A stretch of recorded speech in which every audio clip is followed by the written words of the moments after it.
Welcome to News Analysis Channel. If you're new here, don't forget to hit that subscribe button and turn on notifications so you never miss the latest news updates. In a crucial development for Georgia's voting landscape, a state judge has halted the implementation of controversial election rules that were championed by pro-Trump Republicans. And Saleigh Grubbs, the chair of the Cobb County GOP, is trying to focus on promoting election integrity and transparency in Georgia's voting system. She advocates for new voter safeguards, including voter ID requirements for absentee ballots, improved ballot drop-off procedures, and enhanced coordination between counties to prevent election fraud. Grubbs believes these reforms will help restore public trust in the voting process and ensure that every legal vote is counted fairly. She has emphasized that her priorities are safeguarding individual freedoms, ensuring accountability in elections, and maintaining open communication within the GOP to support campaigns. Grubbs also speaks about the need to preserve conservative values and push back against attacks on free speech and voting rights.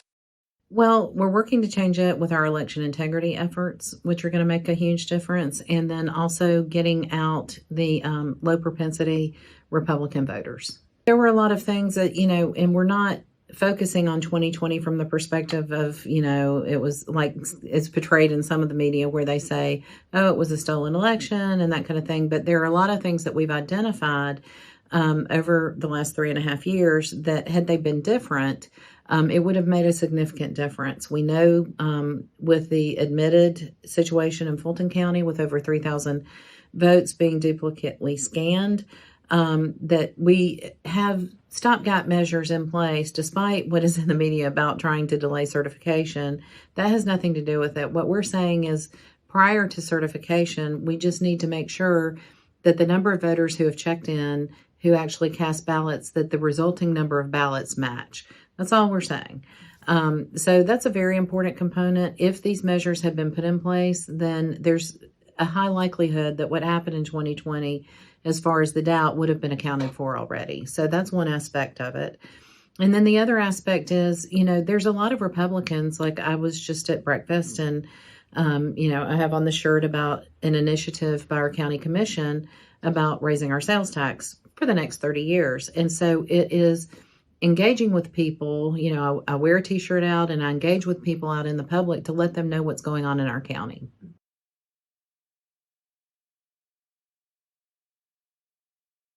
As they say, 80-90% of all politics is local. And so when they see what's happening on the local level, it will definitely drive them to go out and vote from the top of the ticket to the bottom of the ticket.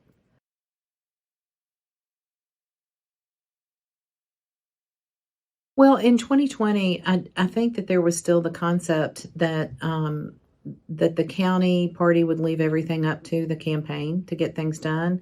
And the way I view things for both the midterm in 2022 and in this election is everybody needs to get out and vote. Everybody needs to have their voice heard.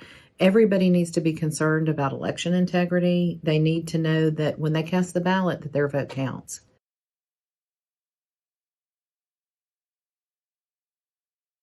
I don't tend to look at things like that. I know that people do look at demographics and they say, oh, we need to get the African American vote or we need to get the Hispanic vote.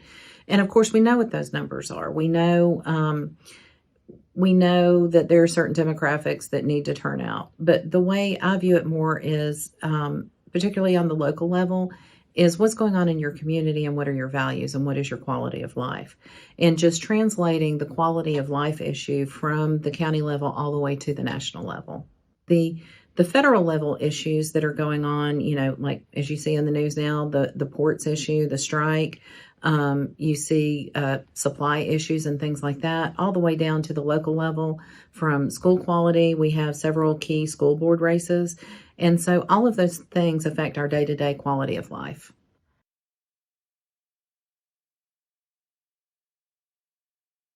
I think Cobb County is key. I mean, there's a lot of people, I battle with people all the time about whether Cobb is blue or red and that kind of thing.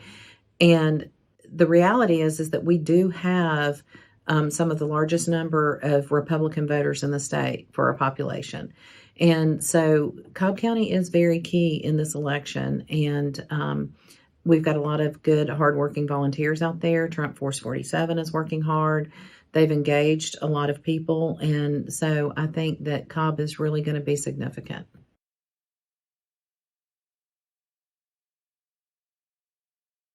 It's ridiculous. And I mean, I'm pretty bold about what I have to say about that because I have been very involved in that process. That rule was passed by a friend of mine, and it's just to say, hey, we need to make sure that all the ballots are accounted for, not the votes, but the ballots. But there's been a lot of misinformation in the national news media. If you look at some of the other networks that are putting out that, it's to delay certification and, it will delay knowing the results. And that is just absolutely not true. There are some counties that already count the number of ballots, and that's all we're saying. There's two different rules at play. One is one that I presented that was written by a friend of mine, and then there's the one presented by this other lady from another county, and that is to say, let's just make sure that we know the total number of ballots that were cast and that reconciles with the total number of ballots scanned. And